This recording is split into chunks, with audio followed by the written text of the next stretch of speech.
Hey y'all, it's your girl Constance Carter. Happy Thursday. Happy Thursday, everybody. So I wanted to come talk to you today because I wanted to talk about something that I haven't talked about in a long time, and that's credit.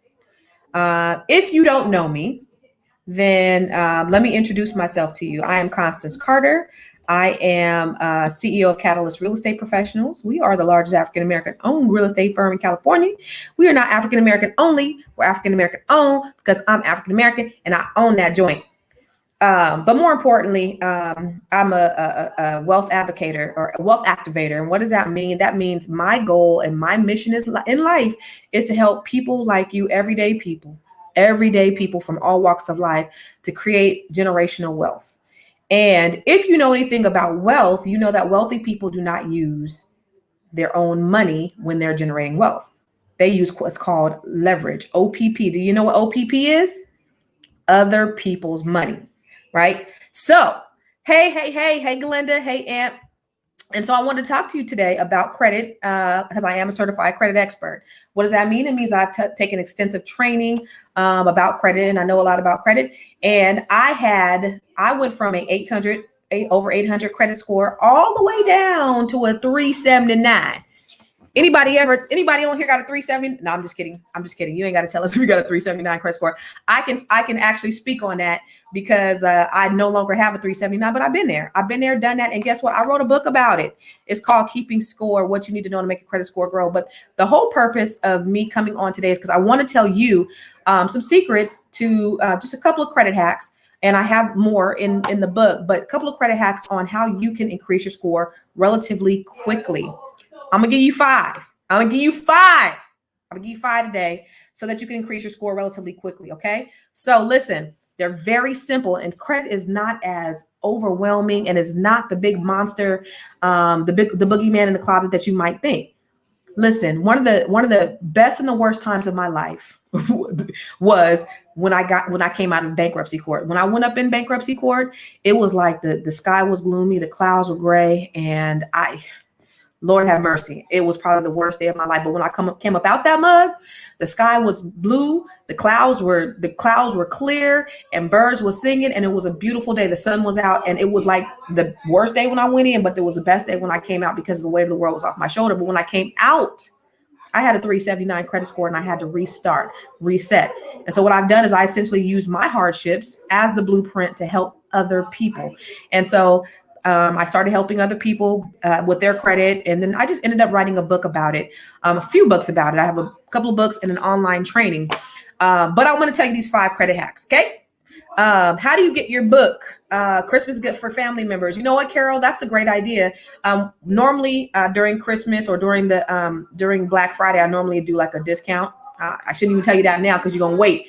But I'll normally drop it half price for like $5 so you can just get a whole bunch of them as stocking stuffers, put them in your stocking, give them to everybody. But it is a great gift to give to people because the best thing that you could do for anybody is help them to increase their wealth, increase their credit score so they can build their wealth. Because again, wealthy people do not use their own money when they are generating wealth. I have cash, but why should I use my cash? Why shouldn't I use the next man cash? That's what all these other wealthy people do. You see your president. We don't even want to talk about your president, but that's what you need to do. And that's the reason why you need to be in a position to have great credit. I missed out on so many opportunities way back in the day because I did not have good credit. And so I therefore couldn't take advantage of a lot of opportunities. But now I'm buying stuff left and right. You know why? Because I got 800. My score is over 800. And I'm going to tell you how to get your score over 800 too. So you said I got my book. She said, I've done them. Valon said, I've done them. I got 2 cars during quarantine. Beautiful. Rochelle said, this is about to be great info. I agree. Thank you, Rochelle. Danielle said, I got my family the books and they still won't listen. But you know I did. And Danielle, that's why your credit score went up like, 100 points, 200 points since you bought my book? Yes. So listen, credit is not as hard or as scary as you might think. So I'm just going to give you a few. And again, this is out of my book, Keeping Score. So let me see. There's a bunch of them, but let me see which ones I want to talk about. Okay, let's talk about the credit pie. Where's the credit pie? Okay, you see this right here? Oh shoot, no, I don't know if you can see this. This is how your credit is made up. This is a credit pie, and so your credit is made up. Say it's 100% pie. 35% of your credit score is based upon your payment history. So whether you pay your payments, you pay your payments on time or late, 35% of your credit score is based upon how you make your payments, right? 10% of that's inquiries that you have. So a lot of times people will be like, hey, I don't want you pulling my credit because I'm just going to drop my credit score 50 points. Last time somebody pulled my credit score dropped 50 points. First of all, one inquiry is only worth 10% of your credit score. So an inquiry is not going to drop your credit 50 points, right? It might ding it a little bit. It may hit a little bit, but it's going to recover. If you have a bunch of inquiries, doing a bunch of stuff, yeah, that could add up. But one inquiry is not going to hurt your credit score that bad. Then you have new credit, right? So that's 10% of your credit score. Oh, that's inquiries. You have types of credits. You have type of credit. So if you have a plethora of different types of credit, if you have a balance of different types of credit on your credit report, that's good for your credit, right? So if you have a mortgage and you have a car note and you have credit card, and you have like a student loan or some type of personal loan, having that balance of credit is very important for your credit score. So I'm not saying overextend yourself, but do that. So that's 10%. Length of credit is also important. That's 15%. What does that mean? Well, those people who I see with the 800 credit scores, those are people who have lengthy credit. They've had them for a long time. So if you have lengthy credit, don't close a credit card. The worst thing that you can do for your credit is close an old credit card. And I've seen people with great credit who close credit cards, 800 credit score, and it dropped 100 points because that lengthy credit history that they used to have, they no longer have it. So if you have a credit card, never, ever, ever close that thing. Okay. Even if you've had some late payments or whatever, just pay it down. Okay. So never, ever, ever close a lengthy credit card, but keep that length. Those people who have the 15, 20-year credit cards. Oh my God. Those are the ones with the really, really good credit scores. But the biggest factor that you could control outside of making on-time payments are your credit card balances. Credit cards are huge. Your balances on your credit card, that's 30% of your credit score pie. That's 30% of your credit score. So that's the quickest way you can go up and the quickest way you can go down. What does that mean? Well, the reason why people tell you to, pay, sometimes people will tell you to pay twice in a month or whatever. That really don't matter. The whole point is paying before the due date, because you really want to make sure that when it reports, it's reporting with a lower balance. So that's the quickest way. So when I look at people's credit and what makes me qualified is, again, I'm a certified credit expert.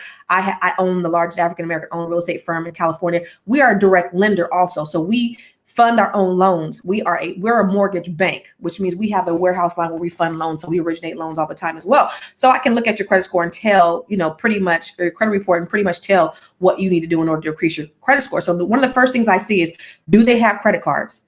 Great. What's the balance on their credit cards? Because if they're all overextended, if you're over 50%, if you're 70%, okay, well, that's draining your credit score. So if we bring those balances down, that could give you 30, 40, 50 points sometimes quickly like that. So paying your balances down on your credit card, oh my God, you don't even know what that can do for your credit score, just like that. So if you pay down your credit card balances, that's the quickest way you can boost your score. If you didn't know, so we have a plethora of credit cards, pay down the balances. Now you could do what's called the snowball effect, right? Where say you have a bunch of credit cards where they're overextended, or you have a bunch of debt that's overextended, that you just high on everything. Well, let's start working on the larger ones first. Let's pay those down, because then, we pay those down and then you kind of feel good. You're feeling better about, your payment history, and then you're getting the confidence to pay the other ones down, and you pay the other ones down. Start with the smaller ones and then go to the larger ones, right? So you have a sense of accomplishment. It's kind of like, how do you eat an elephant? One bite at a time. So just work your way through paying those things off, paying those things down. Now, paying your credit card to zero is not always the best thing either, because sometimes we see when people pay their credit cards to zero, it actually drops their score. Yeah, paying your credit card to zero actually can drop your score sometimes. So sometimes you need that to have a small balance. I'm saying use it, don't abuse it. I'm saying, buy gas, pay it down. You may not want to pay it off, and just make sure you're making those payments, because stimulation also helps your credit score. So you paying every month, that helps your credit score. And say you pay something off and you leave it zero for too long. Well, guess what's going to happen? Your credit card company may end up closing that credit card. I've had that happen to me. So now you have these lengthy credit cards that they've closed because you haven't used them. So I said, never, ever, ever close your credit card, especially the ones that you've had a long time. And you might not necessarily want to pay them to zero unless, like, if you're not like trying to qualify for anything. I have a lot of my credit cards at zero because I'm not applying for any loans right now. But when I want to start applying for loans and I want to stimulate my score a little bit, I'll use a credit card a little bit and, start making payments because that's going to stimulate my score. So you may not always want to pay to zero because that's not always the best thing. Now you can negotiate. I'm going off topic because I just want to tell you about these 5 hacks, but you can negotiate your interest rate on your credit card. Call your credit card company and ask them to lower your interest rate. It's a simple ask. So that goes back to you have not because you ask not. Okay. So let me go to these questions one time real quick. Because it's a lot of questions. Let's see. How do they calculate the 35% of your so the 35%, like I said, I think Travis, I may know what your question is, but the 35% is your payment history. So whether you pay late or on time, that's 35% of your credit pie, right? 35%, but 30%, which you can control, because after you've paid late, you really may not be able to control that piece, but you can control your balances. And that's going to be a huge benefactor or a factor in how your credit profile is looked at. All right. Thank you, Rochelle. You said you are dropping and confirming good nuggets. How much for types of credit? 10%. Yes. So types of credit, 10%. So again, having that balance of different types of that portfolio of credit. So, if you have a personal loan, I'm not telling you to go out and get one, but that's only 10%. The biggest thing is having credit cards, right? So I remember back in the day when you would go to church and they would have a sermon and they'd be like, don't owe nobody. Cut these credit. They have little church services and cutting credit cards up. And I've had pastors come to me wanting to buy houses and they didn't cut up their credit cards at the church service. And now they can't qualify for nothing because they ain't got no credit. You absolutely need a credit card in order to qualify for a house. That's what stimulates your credit score. That 30%, that's 30% of your credit picture. What if you don't have credit cards? Get a credit card. That's one of the things that I say in the book. If you don't have a credit card, Felicia, absolutely get a credit card. You need a credit card in order to stimulate, again, 30% of your credit pie. Now, if you can't control yourself, you're going to need to learn how to control yourself. Get it, use it, don't abuse it. Different types of credit cards. You can get a department store as long as it's revolving, right? As long as it's revolving. A revolving card is what? It's something that does not end. An installment debt, which is a student loan or a personal loan or a mortgage, that's something that ends. So a revolving a credit card is going to weigh a lot heavier than an installment. So check this out. I had a client, for example, I had a client who was a husband and wife, and their credit score, the credit profile was almost the same, except for she had a couple of collections and a car loan. He had a couple of collections and a credit card. Well, guess whose credit score was higher? His, because he had the credit card, even though her balance on her car was higher. Because he had a revolving credit card, remember, 30% of your credit pie is your revolving credit card balances. His score was higher. Other than that, their credit profile was pretty much the same, except for he had a revolving, she had an installment. That's how important your credit card balances, your credit cards are to your credit score. So make sure if you ain't got a credit card, Felicia, get yourself a credit card. She said, should I get a secured one? Absolutely. If you cannot get a regular credit card, girl, go on firstpremier.com, go on Capital One, go on go into these sites, or you can even go on Credit Karma. Credit Karma will tell you based upon your credit profile, you are likely to be approved for this type of card. It might be a secure card, and then you could apply there. Secure cards are not bad because it could help you. So now listen, told y'all I filed bankruptcy back in 2009. And wouldn't nobody give me, they wouldn't give me any regular credit cards. So I had to get secured cards. So I have a Capital One. I got one from this company called Applied Bank. which I hate that card. I hate that Applied Bank card with the passion because it just charges me $10 a month. I don't even use it, but it has that $10 a month that it charges me. But I keep it because it has a lengthy credit history for me. I got it as soon as I got out of bankruptcy, 11 years ago now. And that's my lengthy credit card history. But I hate it because sometimes I will go to the store. It's like a $200 credit card. Sometimes I go to the store to get some gum and a 5-hour energy before I go to the gym, and I can't even use it. And sometimes it didn't even work. It embarrassed the hell out of me when I got to the store. So, but I keep it because it's a lengthy credit card. So even if it's a secured card, that's fine. If a card comes and you got to put $200 on it to start it up, that's fine. If a card comes and it comes with a balance like a First Premier card, that's fine. Pay that balance down and use it. It's helping to stimulate your credit. All right. Danielle said, please let them know not to be scared. Yes. Don't be scared to get a credit card because scared money don't make money. All right. Let me see any more questions real quick. She said, yes, please. I took her word last year and my credit has been booming. Hell yeah. All right. I got mine through Credit Karma. It bumped my score of 85 points. That's what I'm talking about, Frank. Keep them cards at 30% or less. All that. So the second thing is, what else I want to tell you? Because I went to somewhere. Authorized user. So when we talk about lengthy credit history, so I know you guys have heard of authorized users, and I know you guys have heard of jumping on somebody else's credit. Well, your mama might have a credit card that's older. Your cousin might have a credit card that they're allowing you to jump on as an authorized user. They'll get an extra credit card for you. Mama, auntie, cousin, do not give them a copy of that credit card. Okay. This is only to stimulate your credit. So ask them if you could become an authorized user on their credit card. Now, there's 3 things I want you to know about being an authorized user. Don't just jump on anybody's credit card. I had a friend who she came to me, she wanted to buy a house, and then she suddenly told me that she went through credit repair. Now, let me just tell you, 90% of people go to credit repair, and I did it. They end up going again. They end up having to go again. And back in the days, I paid $2,997 3 times. No, one time. I paid one time. I paid $3,000 to get my credit fixed with stuff that I got in this book. $1 million worth of game for $9.99. My friend ended up doing the same credit repair 3 times.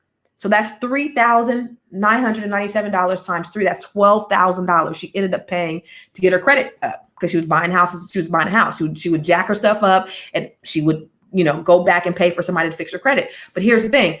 You ain't got to tell me again. I'm going to learn it myself, and I'm not going to spend or waste that extra money. So all of this stuff that you can do yourself. Most people end up going through credit repair companies. They end up getting back in credit trouble. But if you learn the game on your own, you can have good credit for a lifetime because you understand how it works. And it's not as overwhelming as you might think. This is simple, basic stuff. If you can get the concept of this, you can get wealthy. You can start using your credit as leverage. You understand the principles of good credit, and then you can start investing. Now let's talk about your investment strategy, your investment portfolio. That's what we do. That's what we do around here at Catalyst. Then let's talk about buying you some multi-units. Then let's talk about building the block, buying the block. You know what I mean? So that's why I want you to learn this stuff, because I don't want you just to get your stuff done and then you're having other people I want you to learn how this stuff so that you can create generational wealth. That's the whole thing. So anyway, let me get back. Authorized user. There's 3 things you need to know about getting on somebody's credit card as an authorized user. Don't just get on anybody. So the girl who went to this credit repair company, she got on her mama's credit card as an authorized user. Well, guess what? Her mama was late on the credit cards and she was overextended. So guess what happened to her credit score? It dropped. So the 3 things you need to know is the person's credit card that you get on, it should have lengthy history. What does that mean? They should at least have a history of at least 2 years. So they should have had that credit card for at least 2 years. Okay.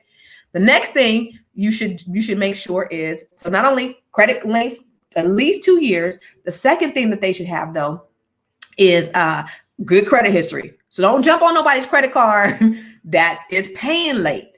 Okay. And the third thing about that authorized user is make sure that their balances stay low, below 30%. Because whatever happens to that credit card is going to affect you negatively. And I've seen so many times where people have jumped on other people's bad credit history. Don't do it. So 3 things when you're looking at becoming an authorized user, and it's easy. 1, low credit balances, right? So make sure that they have low credit balances. So they're at that 30%, no more than 30%. 2, a little bit of lengthy history. So at least 2 years. And 3, make sure they're making them payments on time. Don't jump on nobody's bad credit. All right. She said, personally, my credit score has improved by 100 points since meeting you. Oh my God, since I'm gonna get that 800 dab nabbit. And this is after BK, and I since bought 100 houses with you, and my score has been the best it's been in 10 years. I love it. I don't even know who this is. Who are you? Because it doesn't say, it just says Facebook user. Please share the name of your books. I missed the name. So you got Keeping Score, what you need to know to make your credit score grow. And then I have a workbook called Build Credit to Build Wealth. And you can get this along with my online training program. Now you take my online training program, and the other day I talked about how to make money online. I talked about different ways using your intellectual property. You take my Build Credit to Build Wealth online training program, you will become a credit expert, because I teach you everything you need to know about credit, so much so that you could actually start helping other people repair their credit and charge them a fee. People do that on my with my online training programs. But these are by books, workbook, book, and then I have the online training program on mywealthroadmap.com. That's www.mywealthroadmap.com. Can you please give us some advice on credit recovery after foreclosure? Absolutely, TJ. Because guess what? I've been there and done that. I wrote the book about it. So just a little bit about my story is I started, doing really well very young. And as a young person, I overextended myself. I got too much. I was making a lot of money. I was making over $250,000 a year, but yet I had more month than money because everything I had coming in, it went out. Ended up filing bankruptcy, ended up foreclosing some properties, short selling other properties, repossessions, everything. So anything that you could think of, I've been through. And so after foreclosure, what should you do? You have to reestablish. Now, I don't know if you did a bankruptcy with that foreclosure, but if you did a foreclosure, now you have to reestablish yourself. Now you got to start building your credit back up. Now, if you did a foreclosure, bankruptcy is not really a bad idea. Bankruptcy, again, was the best thing that could ever happen to me, because all that debt that I had was just wiped away. It was like washed away in the sea of forgetfulness. I was done. And I was able to really reestablish. So I started from scratch. So I started, building little by little. First got a secured credit card, then got another credit card. Then I bought myself a new car, because guess what? When I did that bankruptcy, they took the Mercedes. Yeah. So I had to get a new car. And then I started to build myself up little by little by little, got some mortgages, did things like that. But it was a process. So, you just have to make sure. After, one of the biggest mistakes that people make is they'll get into a foreclosure or a bankruptcy, and then they don't change their behaviors. They don't change their habits, and they end up getting back in trouble again. And you'll never get anybody to lend you money if after you've had a magnitude or a situation like that, of that magnitude, and you have not learned from it, then nobody's going to give you no money. Then you're going to be getting hard money loans, and you're going to be getting 10% loans, and you're going to be going to the check cashing places, and then you're going to be you know what I mean? So you have to make sure you reestablish yourself, learn from your lesson, and move on. And don't beat yourself up about it. Okay. I did it, and it was a failure of mine, but hey, it is what it is. It's all part of the learning process, man. Just do it, get over it, and bounce back. So many people have done it. So it's nothing to be ashamed about. It's part of life. It's part of your life path if that's what you had to go through. Felicia said, I just applied for Capital One card and got approved. Woohoo! It's not even secured. I have an auto loan with them for 7% and have been paying well. Wow, who knew? You just did that right now, Felicia. Right on. No bankruptcy. Yes, the BK helped me too, girlfriend. Me too, short sale, and have since rebuilt and repurchased a home with you. Yay. Who is this? Because it doesn't say your name. What other funding sources are there other than hard money? I'll tell you in a second. Let me give you a couple more tips. So I gave you number 1, pay your credit card down to 30%. Number 2, authorized user. Let's see. Oh, you could do a pay for delete. Does anybody know about a pay for delete? All right, check this out. If you have a collection on your credit report, right? This is a collection. It's gone bad. It's a collection. Don't just pay the collection off, because when you pay it, So say you have a collection that's like super old and it may be about to fall off, or if it's older than 2 years, it's not really hurting your credit score that bad. You know, it's a ding on your credit. And if you have a bunch of them, of course, it adds up to be, pretty significant, especially if you have no good credit to counter the bad credit, right? So I've seen people with collections and good credit card history with over 700 credit scores. So the collection is not such a bad thing. If you start disputing old collections, that can do what's called waking up the dead, right? So a lot of times when you have these credit repair companies, they'll do what I call a spray and pray, right? So they just disputing everything. But there's some things on your credit report that does not require disputing, because if it's old and it's about to be dropped off, well, they're gonna be like, oh, she won't. Okay, let's go after her. Right now, they're reporting it currently because they hadn't reported it in a couple of years. So you just woke up the dead. You made that old credit. Now it's new. Or if you pay off that old credit, so it's an old $200 Verizon bill. It's sitting on your credit. It hasn't reported, updated, or it says date reported. It hadn't reported in a couple of years, and so it's not. It's again, it's affecting your credit, but not a lot. So when you paid that credit, that collection, you know what you just did? Again, you woke up the dead. So now you still have a collection. It's now a paid collection. And now it's a paid collection that's currently reporting. And guess what that's going to do? It's going to drop your score. So don't just go start paying stuff off if you don't know. Do what's called a pay for delete. What's a pay for delete? We call that collection agency up and you say, hey, I want to pay this. Now, sometimes you can negotiate, but more than likely they will not delete it from your credit report if you're trying to negotiate it down. Okay. So you have to say, I want to do a pay for delete. Some collection agencies won't do it. They won't allow a pay for delete. Okay. So, it just is what it is. But some will say, well, you know what? If you pay it and we'll just mark it 0, we'll just put it 0. And it's the same thing as a pay for delete. Guess what? They're lying. A pay to 0 is not the same thing as a pay for delete. Again, paying it to 0 is going to make that collection a current collection. It's going to still be a collection. It's 0, but it's still going to be a collection. So don't fall for the trap. Tell them that you want something in writing. If you pay this thing off, you want something in writing saying they are going to delete it from your credit report. Okay? Do that. I've done that for several clients. Had a pastor. I had a pastor. I was refinancing their house, pulled their credit, and the wife had an old collection on her thing. I called them, act like I was her, then pay for delete, boosted her credit score up. But even before that, when I first pulled the credit, I pulled his credit, he had some late payments. And this is another thing that you could do. You could ask them to do a courtesy late removal. What is that? Say you have a 30-day late, and I did this for my dad, and I've done this for a lot of people. You've had a 30-day late on, say, a credit card, and you've had that credit card for a while, and I seen the past one. I was like, hey, you got this Macy's credit card you've had for a long time, but I noticed that you were late, January of last year. Oh, Constance, I was in the hospital. My dad, he had a Bank of America. Oh, his sister died, so he missed his payment. Well, guess what? He called the credit card company. He called at first, my daddy, and they were like, nope. I said, Daddy, let me call. We're going to get to the bottom of this. So we just called and asked them to do a courtesy late removal.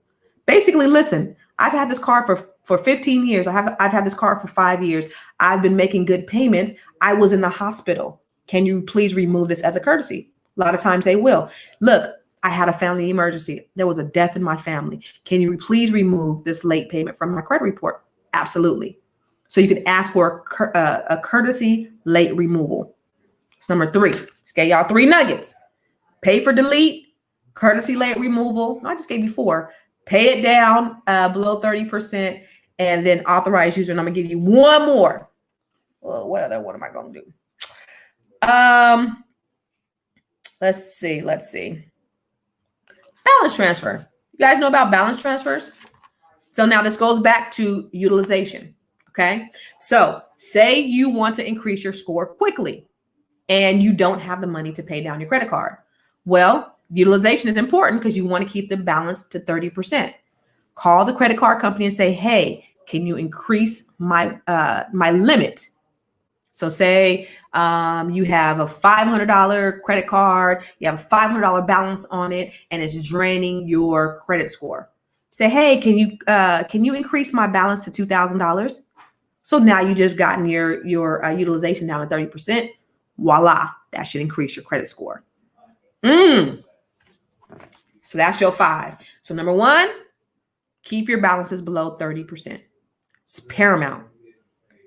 And here's a bonus on that, because I did say, if you don't have a credit card, get one. All right. And Felicia just got a credit card right now as I was talking on this live. She just got one. They didn't even do a secure credit card for it. They gave her a full credit card. She went to Capital One and she got it. All right. So if you don't got a credit card, please get one. It is imperative that you have a credit card. That's going to boost your credit score. So pay your credit card balances to 30%. You ain't got one, bonus, get one. 2, get on somebody's credit card as an authorized user, somebody's good credit card. Lengthy history, low balances, no lates. Those are the 3 things you want to make sure on that authorized user. Don't get on nobody's jacked up credit. Number 3, what I say for number 3? Pay for delete. So ask the collection agency, if you have a collection on your credit report, pay for delete. Call them up. I want to pay this in full. I want to pay this off. But if I pay it, I need something in writing saying you will delete it. And if they say no, say, good day, sir. Boom. All right. Do not pay it if they are not willing to delete it. Number 4, or was that number 5? So, and then the last one I think was, number 4, a courtesy late removal. So ask the whoever the collection agency, ask them for a courtesy late removal. And the last thing was an increase on your credit card balances. All right. Now there's another, I'm gonna give you one bonus tip, because this one has helped so many people and it's actually helped me. So a long time ago, a family member had taken a ambulance ride to the hospital. Well, they put it on my credit report, right? And they never had an agreement with me in writing. So this is, if you ever heard of like the 609 letters. Damn, where is it at? I want to go to that. I want to go to that chapter in the book. And let me just tell you this, while I'm looking for it, this book, look how big these letters are. This book is, you can sit down and read this book in like an hour and it will change your life. This is like the easiest book to read. You can read it. You can read it quickly. It'll change your perspective on, oh God, there's so many. Oh my God, there's so many nuggets up in this book. It'll change how you look at credit, and you'll understand it because it's not as complicated as most people think. So the last one is called debt validation. Ooh, so that person who took the ambulance ride that ended up being in my name, was a collection of my name, I would try to dispute it. They would not dispute it from my credit report. So then I said, well, listen, I want you to validate this debt. I want you to show me where I signed an agreement that said that I was responsible for this debt. They could not show me anything in writing that said I was personally responsible for this debt. So guess what they had to do? They had to remove it. It's called the debt validation. They have to validate the debt. So you go to that collection agency and you say, I need you to send me proof that this is my debt. And if they can't send you proof, by law, they have to remove it, or they can be fined $1,000 per incident. Okay. So I have all validation letters. I have all dispute letters. I have testimonials, all that stuff in this book right here. Again, $1 million worth of game for $9.99 or $10. And the online training program, if you want to know everything you need to know about credit, go to www.mywealthroadmap.com. I have a money management mindset that shows you how to manage your money. Don't let your money manage you. And I have the Build Credit to Build Wealth. And you can also get the workbook. Cool thing about this workbook is it gives you homework, right? It gives you homework and it shows you exactly what you need to do. I talk about how to get rid of the student loans. All the letters are in here. It is a cool workbook.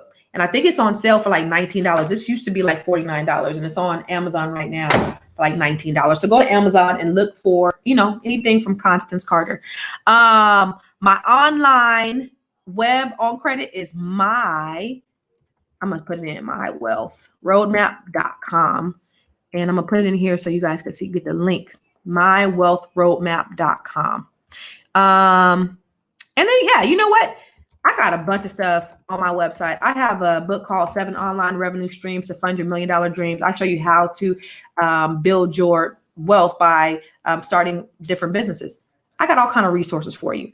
My whole goal, guys, is just to make sure that people that look like you and look like me, everyday people from all walks of life, have an opportunity to build wealth. And, you know, I'm okay financially, and I want to help my people do the same thing. So let's see. Put a link for the notes. Oh, I need that workbook. Yes, girl, get the workbook. You said you have Applied Bank, also Total Credit Card. I hate Applied Bank. What you think about Applied Bank, Frank? I hate that place. My Wealth, yes, mywealthroadmap.com.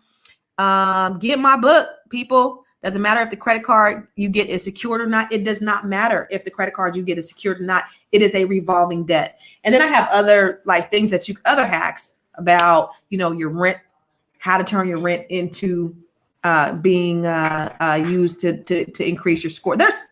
Y'all, it's some stuff out there, how to get rid of medical collections, what's happened over the last few years, what new laws had changed so that you can better correct your credit report. Because what happened was 1 in 3 people had errors on their credit report and there was no accountability. So I think like 15, I have it in the book, like 15 attorney generals from all over the US sued the FTC. And they had to make some changes. So there are a lot of ramp ups that have happened over the last few years to help you, the consumer, with your credit. Because before, if people said, hey, she didn't pay this debt, he didn't pay this debt, guess what? It was on your credit report and there was no accountability. But now you do have options. So medical collections you can get off relatively easy. And I have all the secrets in the book. It's been updated a couple of times as the laws are changing. So guys, if you're interested, you need to get your credit up. You need to get your money up. Go to my website, constancecarter.com, or you go to My Wealth Roadmap. But everything I have is on my website, all my assets, and you can go on there and get access to all that. So get the books, oh yeah, you did ask me about hard money, huh? So let me go back to that too. So talk about hard money and other resources available to real estate investors. Okay, Travis. All right, I am a real estate investor, and I have used hard money financing in the past when I'm doing my flips. Hard money they're private investors, and they are short term. So it's not something that you can, you want to get and have it for 30 years. You need to have an exit strategy. So I've gotten hard money loans when I'm flipping houses. I flip houses, so I get hard money loans. They're short term. Sometimes you have to put 20% down. Sometimes they will fund the project that you're working on. It just all depends on what your appetite is. But the rates on hard money, they range anywhere between like 6% and 15%. It just all depends on your credit score. It depends on, because your credit score does matter. It depends on your experience in flipping houses. It depends on a plethora of things. But hard money, it's typically private investors that are pulling their money together to help you fund a project. And there's, I've used several. But for my flips, either I will use a hard money or I'll use cash when I'm flipping my own property. But so hopefully that answers your question. Apply, very slow to post payments, like 2 weeks. Yeah, see, that get on my nerves. One day when I was on Apply, because I had them on an automatic payment, and then I changed my bank account or something. So I was online trying to make the payment. It was like $10, right? And I was trying to make it. It didn't apply. Guess what they did, Frank? I kept doing it. I kept doing it. And I did it like 20 times. So I have like $200, no, 10 times 20, whatever, 20 times. I think it was $200 $200 worth of credit on my Applied Bank card now, because I was trying to make the payment and it didn't go through, but it ended up taking $10 out of my account 20 times. I hate them. I hate them with the passion. You said, this is what I'm talking about, Constance. Thank you for sharing this information. I'm rising. Yes. When I get straight, I'm going to pay it forward. Please do. That's what it's all about. Each one, teach one, help your community. Constance, you made my day. Rochelle, I sure appreciate you guys. Thank you for listening. And listen, we have, I do a show called Conversation Starters Live with my homeboy, Rob Antonin. Tomorrow, we're going to be featuring Najee, saxophone player. So make sure you tune in. And this month, guess who we're going to have? We're going to have Kelly Price on the show. We're going to have Cece Pennington, remember her? And remember the actor Leon? Y'all know the actor Leon? They're all going to be on our show for the month of October. So make sure you tune into Conversation Starters Live. Go to my website, ConstanceCarter.com, and get all information on how to grow your money and not blow your money. All right? Thank you. Thank you, Dee. I appreciate you sharing my book. Vanessa, I know you out there getting it. So you guys, if y'all need anything, hit me up. Love you. Peace out.